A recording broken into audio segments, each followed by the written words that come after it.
Welcome back বন্ধুরা। ভূত ভীষণ চ্যানেলে সকলকে স্বাগত।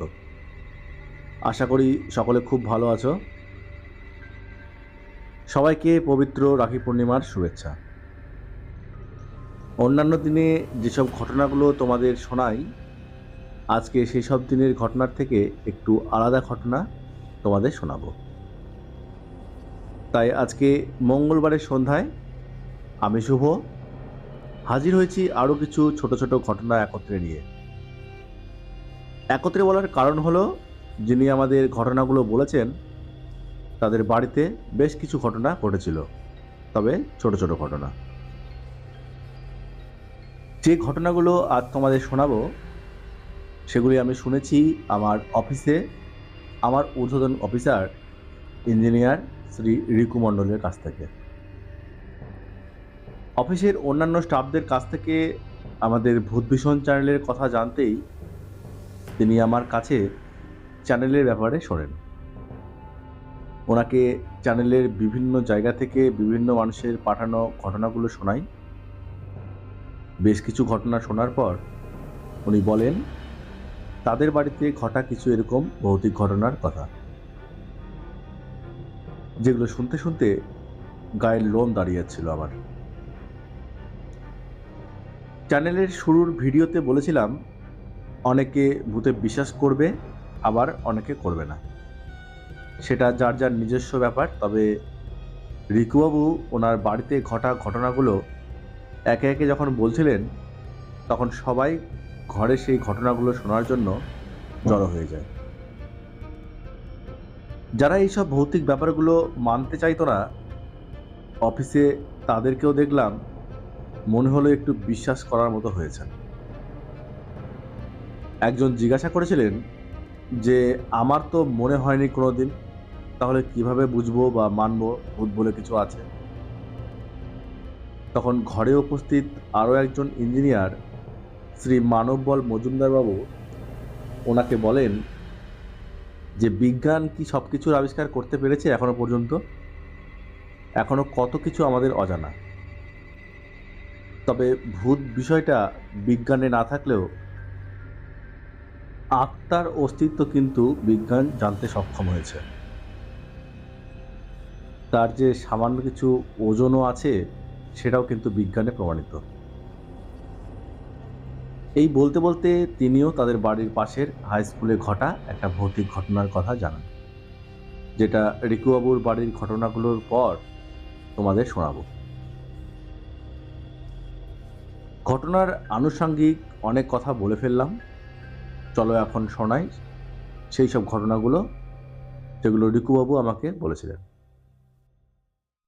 তো বন্ধুরা, ভূত ভীষণের ঘটনা পাঠক আমি শুভ শুরু করছি চ্যানেলের ১৯ নম্বর রোমহর্ষক ঘটনা কাহিনী, মালদার মণ্ডল বাড়ির ভৌতিক ঘটনা কাহিনী। ঘটনার বিস্তারিত রিকুবাবুর কাছে শোনার পর আমি সেগুলো সাজিয়ে তোমাদের শোনাচ্ছি। আমাদের গ্রামের বাড়ি ছিল মালদার রতুয়া ব্লকের বাহারালে। ছোটবেলায় মায়ের কড়া শাসনের মধ্যে থেকে বড় হয়েছি। ছুটির দিনগুলোতে দুপুরে বাইরে বেরোতেই দিত না মা। দুপুরে স্নান খাওয়া দাওয়া করার পর সোজা ঘুমোতে যেতে হতো আমাদের দুই ভাইকে। ঠিক যখনই ঘুমটা আসতো, একটা জিনিস খেয়াল করতাম প্রায়শই। বাড়ির চালের ওপর দিয়ে কেউ হেঁটে বেড়ায় এরকম মনে হতো। শুধু দুপুর না, রাতেও অনেকবার এরকম আওয়াজ পেতাম। শুধু যে আমি বা দাদাই এই শব্দটা শুনতে পেতাম তা কিন্তু একদমই না। বাবা মা, এমনকি আমাদের বাড়ির কাকা কাকি বয়স্করাও শুনেছে এরকম আওয়াজ। বাবার মুখে শুনেছি বাড়ির পাশে নাকি পীর স্থান ছিল। সম্ভবত তারই সাথে যুক্ত কোনো ঘটনার জন্য এমনটা হতো। আমাদের বাড়ি ছিল তীর বর্গা দিয়ে বানানো, ওপরে টিনের চাল দেওয়া ছিল। ওই টিনের চালের ওপরে ইঁদুর বেড়াল হাঁটলে যেমন আওয়াজ আসবে, আর একজন মানুষ উঠলে যে আওয়াজের পার্থক্য হবে সেটা সবাই বোঝে। আমার বাবা খুবই সাহসী। ওরকম আওয়াজ রাতে যখনই হতো, বাবা কিন্তু টর্চ নিয়ে বেরিয়ে যেত দেখার জন্য। চালের ওপর থেকে তখনও ওরকম কেউ হাঁটাহাঁটি করলে যেরকম আওয়াজ হয়, ওরকম আওয়াজ পেত বাবা। কখনো কখনো মনে হতো যেন ঝড় উঠে গেছে আর বাড়ির চালের ওপর ডালপালা ভেঙে পড়ছে, বা ছোট ছোট ঢিলের মতো। বাবা অনেক এরকম ঘটনার মধ্যে পড়েছে, বুঝতেও পারে যে ভৌতিক ঘটনা ছাড়া সেসব আর কিছুই হতে পারে না, কিন্তু আমরা জিজ্ঞেস করলে কোনো দিন বলতো না যে ভূত বলে কিছু আছে। একবার বাবার মুখে শুনেছিলাম, পাড়ার আমার এক কাকু, মানে বাবার বন্ধু বলা চলে, সেই কাকু বাবাকে বলেছিল দুর্গাপূজার সময়ে ঠাকুর দেখতে তার সাথে যাওয়ার জন্য। তো ঠিক সন্ধ্যার দিকে বাবা আর ওই কাকু ঠাকুর দেখার জন্য বেরোয়। কিন্তু ঠাকুর দেখতে যাওয়া তো দূরের কথা, সেখানকার কালিন্দী নদীর ধার দিয়ে জঙ্গলের মধ্যে দিয়ে খাল গর্ত পার করে কোন জায়গায় যেন চলে গেছিল দুজনে। হঠাৎ ওই কাকুটার খেয়াল আসে যে তারা দুজনে কোনোভাবে কোনো খারাপ শক্তির দ্বারা প্রভাবিত হয়ে দিকভ্রষ্ট হয়েছে, যার জন্য তারা ঠাকুর দেখতে বেরিয়েও পূজা মণ্ডপের দিকে না গিয়ে অচেনা অজানা দিকে চলে এসেছে। ওই কাকুটা তখন বাবাকে নাম ধরে বলে, ভুলায় ধরেছে রে আমাদের, তাড়াতাড়ি জামা কাপড় খুলে ঝাড় আর একটা বিড়ি ধরা। আগুন জ্বালালে ভূত প্রেত হয়তো ভয় পায়, এটা ভেবে বিড়ি জ্বালাতে বলে কাকুটা বাবাকে। তারপরে জামা কাপড় ঝেড়ে বিড়ি জ্বালিয়ে বাড়ির দিকে আসে দুজনে। আমাদের বাড়ির যে ঘরগুলো ছিল তাতে বড় তীরের মধ্যে কাঠের পাটাতন দেওয়া ছিল, যেখানে বিভিন্ন জিনিসপত্র তুলে রাখা হতো। একদিন আমাদের ঘরে একটা ভয়ঙ্কর জিনিস দেখে চমকে গেছিলাম। সেই কাঠের পাটাতনের মধ্যে বড় বড় চুল আর লম্বা লোমওয়ালা কিছু একটা বসেছিল, যেটা আমি ঘরে ঢোকার সাথে সাথে আমার দিকে চোখ বড় বড় করে তাকিয়েছিল। একবার আমার দিদির সাথে একটা অবাস্তব ঘটনা ঘটে।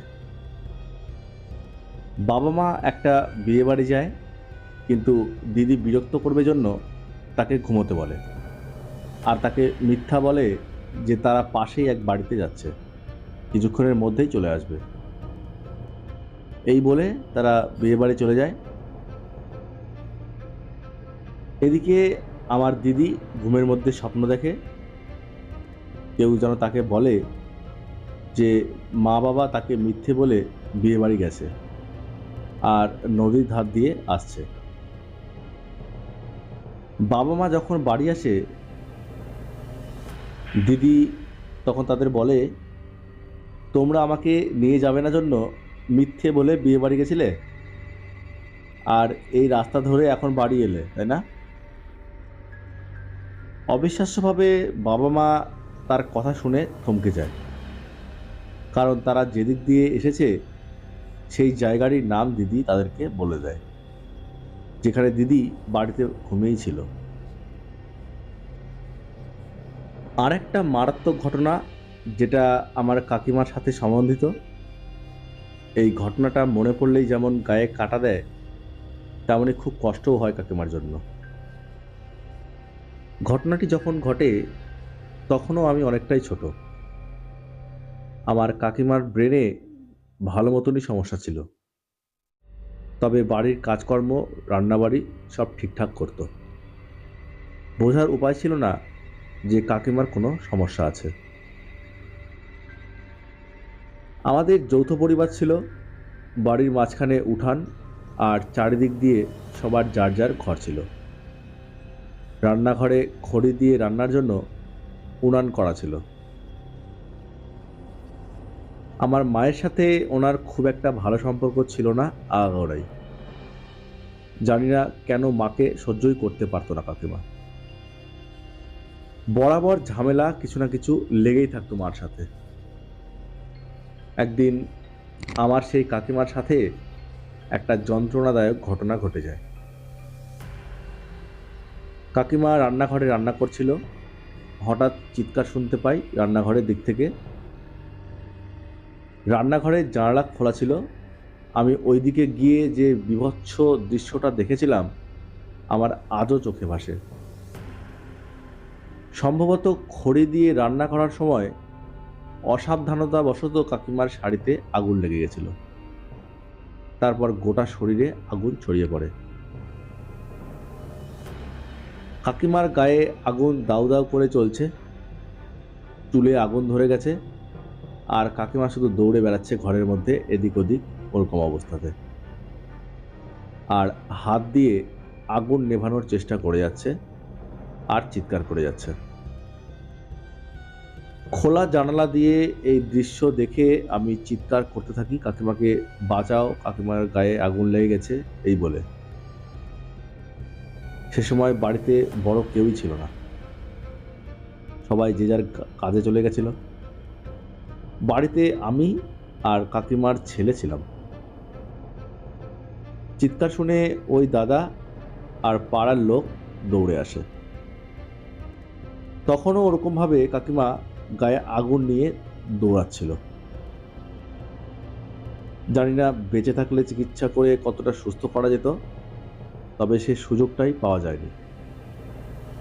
দাদাও খুব একটা বড় ছিল না। মাকে ওভাবে জ্বলতে দেখে দাদা বালতিতে করে জল এনে কাকিমার গায়ে দিয়ে দেয়। এতে হিতে বিপরীত হয়ে যায়। জ্বলন্ত শরীরে জল পেয়ে আরও খারাপ পরিণতি হয়। বেশ কিছুক্ষণ ওভাবে দগ্ধানোর পর কাকিমা মারা যায়। সাদা মাংস বেরিয়ে গেছিল, হাতে পায়ের আঙ্গুলগুলোর হাড় বেরিয়ে এসেছিল। কি বীভৎস দৃশ্য যে সেই সময় দেখেছিলাম। এরপরে বাড়ির বাকিদের সবার কাছে খবরটা পৌঁছায়। সবাই বাড়িতে এলে সব ঘটনা শোনে। মৃত্যু হয়েছে সেটা স্বাভাবিক হোক বা অপমৃত্যু, সবাইকে মেনে নিতে হয়েছিল। যাই হোক, এরপর কাকিমার সৎকারের জন্য বাড়ির লোক আর পাড়ার লোকেরা কাকিমার আধপোড়ার দেহটাকে নিয়ে শ্মশানে যায়। আমি, দাদা, দিদি আর মা বাড়িতে ছিলাম। ছোট ছিলাম জন্য আমাদের শ্মশানে যেতে দেয়নি বাবা। শ্মশান থেকে ফেরার পর সবাই বলছিল কাজ শেষ করার পর যখন তারা বাড়ি ফিরছিল কেউ তাদেরকে ঢিল ছুঁড়ছিল আর আর্তনাদ শোনা যাচ্ছিল। যাই হোক, শ্মশান থেকে কাজ শেষ করে আসার সময় কেউ পেছনে ঘুরে দেখে না, এই রীতিটা হিন্দু শাস্ত্রে আছে। কারণ মনে করা হয় দেহ আগুনে ভস্ম করে যখন পরিবার পাড়ার লোকেরা বাড়ি ফেরে, মৃত ব্যক্তির আত্মা তাদের ডাকে তাদের সাথে করে বাড়ি যাওয়ার জন্য, কিন্তু তার ডাক শোনা যায় না বা শোনা হয় না। মৃত্যুর পর মৃতের মায়া সবাই কাটিয়েছে এই ভাবনাতে। মনে করা হয় কেউ না ঘুরে তাকালে আত্মাও ইহজগতে তার পরিবারের মায়া কাটিয়ে নেয়, তবে কেউ ঘুরে দেখলে আত্মাটি তার সাথে পুনরায় ফিরে আসে। এই বিষয়টি এখনো সবার মনে রয়েছে। শ্মশান থেকে তখনও কেউ বাড়ি ফেরেনি। সন্ধ্যা পার হয়ে গেছে। একটা ঘরে আমি মায়ের সাথে বিছানায় শুয়েছিলাম, আর দিদি আর দাদা নিচে মেঝেতে শুয়েছিল। ঘরের দরজাতে খিল দেওয়া ছিল না, শুধু আটকানো ছিল। হাওয়াও হচ্ছিল না যে হাওয়াতে খুলে যাবে। হঠাৎ করে দরজাটা খুলে যায়। একটা মানুষ পোড়া গন্ধ পাই সব। দরজাটা ওভাবে খুলতেই মা এই একটা আওয়াজই ভয়ে আমার মুখ থেকে বেরোলে মা বুঝতে পারে যে আমি ভয় পেয়েছি। মা আমাকে একটাই কথা বলে, চুপ। আর কোনো কথা হয়নি। 5-10 মিনিট পর আবার দরজাটা যেমন বন্ধ ছিল তেমনভাবে আবার বন্ধ হয়ে যায়। শ্মশান থেকে ফিরে কাকিমার অস্থি উঠোনের তুলসী বেদির সামনে রেখে সবাই কীর্তন করে। টানা 3 দিন একটা জিনিস সবাই অনুভব করেছিলাম, বাড়ির সকলে, যে সন্ধ্যায় যখনই কীর্তন করা হতো, বাড়ির যে ঘরটাতে কাকিমা থাকতো ওই ঘরের দরজা বিকট আওয়াজ করে খুলে যেত, আর সাথে বিশ্রী, পচা আর মাংস পোড়া একটা গন্ধ বেরোতো। গন্ধের তীব্রতা এতটাই উগ্র ছিল যে বমি হওয়ার উপক্রম হতো সকলের। কাকিমার শ্রাদ্ধের কাজ সম্পন্ন করা হয় ঠিক সময়ে। গয়ায় গিয়ে পিণ্ডদান করে আসে বাড়ির বড়রা। কিন্তু তারপরেও যখন উঠানে সবাই পড়তে বসতাম ডিমলাইটের আলোতে, হঠাৎ করে ঝড়ের মতো উঠত অনেক পাতা আর মাটির গুঁড়ো বাড়ির চালে আর উঠোনে পড়ত, সাথে মাংস পোড়ার বিকট গন্ধ আঁকে আসত। আমার দিদা একসময় ওই বাড়িতে আসে, তখনও সেরকম গন্ধ আর ওরকমভাবে দরজা খুলে যেতে দেখে দিদা ঝাঁটা বের করে খুব গালি দিচ্ছিল সেই খারাপ আত্মাটাকে, এটা বলে যে মরার পর কি জন্য এভাবে শুধু শুধু সবাইকে জ্বালাতে এসেছিস, বাচ্চাগুলোকে ভয় দেখাস, মরেও সবাইকে এখনো জ্বালাচ্ছিস, কি দরকার তোর এখনো এই বাড়িতে। এরপরে মালদা মঙ্গলবাড়ির খয়রাতি পাড়াতে এসে বাবা বাড়ি করে। সত্যি বলতে ওরকম ভুতুড়ে পরিবেশের থেকে সরে আসতেই এখানে বাড়ি করে বাবা। তবে বর্তমানে যেখানে আমাদের বাড়ি, সেখানে শুরুর দিকে বেশ কয়েক বছর সেম পোড়া মানুষের গন্ধ পাওয়া যেত, যেমনটা গ্রামের বাড়িতে অনুভব হতো। পরে যজ্ঞশান্তি করে বাড়ির বাস্তুর পূজা অর্চনা করার পর আর ওরকম ঘটনা ঘটে না। বন্ধুরা, এই ছিল রিকুবাবুর ঘটনা, যেগুলো রিকুবাবুর মুখেই আমি শুনেছি।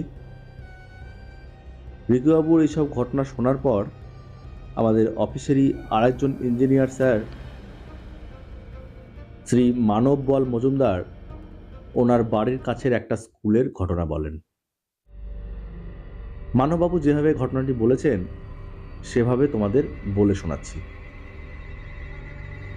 আমার বাড়ির কাছে অর্থাৎ বালুরঘাটে খাদিমপুরে যে হাই স্কুল আছে, সেই স্কুলের একটা ঘটনা আমাদের ওই পাড়ার সকলেরই জানা। ওই হাই স্কুলের পেছনে একজন বয়স্ক মহিলার বাড়ি। মাঝে মাঝেই রাত 2টা-2:30টার দিকে চিৎকার করে পাড়া মাথায় তুলত। শুরুতে পাড়ার আর সকলের মতো আমরাও ভাবতাম যে মনে হয় ওনার মাথাটা খারাপ হয়ে গেছে। পরদিন সকালে খোঁজ না হলে বোঝা যেত তার চিৎকারের কারণ। মাঝে মাঝে বৃদ্ধাটির চিৎকার জুড়ে দিত এই বলে যে এরা আমাকে বাঁচতে দেবে না, শান্তিতে একটু ঘুমোতেও দেবে না এরা আমাকে। পরে খোঁজ নিয়ে যা জেনেছিলাম, শুনে একটু অন্যরকমই ফিল হচ্ছিল আমার। বৃদ্ধা জানায়, রাতে মাঝে মাঝেই স্কুলের ঘরগুলি থেকে বেঞ্চ এ মাথা থেকে ও মাথা টানা বা কখনো কখনো বেঞ্চ ছুঁড়ে ফেলার মতো বিকট আওয়াজ হতো, আর মনে হতো স্কুলের ছেলেমেয়েরা চিৎকার চেঁচামেচি করছে। ব্যাপারটা আসলে কি সেটা খোঁজ নেওয়ার জন্য স্কুলের নাইট গার্ডকে পাড়ার কয়েকজন মিলে গিয়ে জিজ্ঞাসা করা হয়, কিন্তু তিনি এ বিষয়টা এড়িয়ে যান এটা বলে যে তিনি এরকম কোনো ঘটনা জানেন না বা শোনেননি। কিন্তু মাঝে মাঝে আমরাও ওরকম আওয়াজ স্পষ্ট শুনেছি। এর সাথে সাথে মাঝে মাঝে কখনো ভালো মিষ্টি গন্ধ অনুভব করি, আবার কখনো বিশ্রী আঁশটে বা পচা গন্ধও বুঝতে পারি। সম্ভবত ভালো ও খারাপ দু রকমেরই কিছু আশেপাশে থাকে, যার উপস্থিতির কারণ হিসাবে এসব গন্ধ নাকে আসে। তো বন্ধুরা, এই ছিল আজকের কিছু ভয়ঙ্কর ঘটনাগুলো শুনতেই গায়ে কাঁটা দিচ্ছিল। তোমাদের ঘটনাগুলি কেমন লাগলো কমেন্ট বক্সে কমেন্ট করে জানিও। যদি ভালো লাগে অবশ্যই লাইক করে দিও। যারা চ্যানেলে নতুন, চ্যানেলটা সাবস্ক্রাইব করোনি, তোমরা চ্যানেলটা সাবস্ক্রাইব করে দিও। আর পাশে থাকা বেল বাটনটিকে টাচ করে নোটিফিকেশন অন করে দিও, যাতে আমাদের চ্যানেলের ঘটনাগুলি আপলোডের সাথে সাথে তোমাদের কাছে পৌঁছায়। আর চ্যানেলের ঘটনাগুলি যাতে সবাই শুনতে পারে, তোমাদের পরিচিত যারা আছে তাদের সকলকে চ্যানেলের যে ঘটনাগুলো আপলোড করা হয় সেগুলোর লিঙ্ক তোমরা শেয়ার করে দিও। এতে করে আরও বেশি সংখ্যক বন্ধু আমাদের ভূত ভীষণ চ্যানেলে জুড়তে পারবে।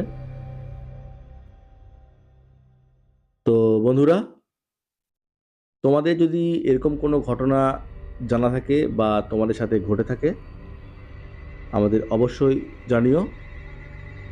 তোমাদের সেই সব ঘটনাগুলো পাঠাতে আমাদের চ্যানেলের ইমেল আইডি bhutbhishonstory@gmail.com, এটাতে তোমরা পাঠাতে পারো, অথবা তোমরা আমাদের সঙ্গে আগে যোগাযোগ করতে পারো। তোমাদের সেই ঘটনাগুলি আমরা প্রত্যেক শনি ও মঙ্গলবারে আমাদের ভূত ভীষণ চ্যানেলে আপলোড করব। আর তোমাদের ঘটনা পাঠানোর জন্য স্পেশাল গিফট হিসাবে আমাদের চ্যানেলের তরফ থেকে আমরা কিছু পাঠাবো। তো বন্ধুরা, তোমরা ঘটনাটি কেমন হয়েছে অবশ্যই কমেন্ট বক্সে কমেন্ট করে জানিও। আজকের মতো এটুকুই। ফিরে আসবো আগামী শনিবার আরও একটি রোমাঞ্চকর ঘটনা নিয়ে। ততক্ষণ পর্যন্ত সবাই ভালো থেকো, সুস্থ থেকো। শুভরাত্রি।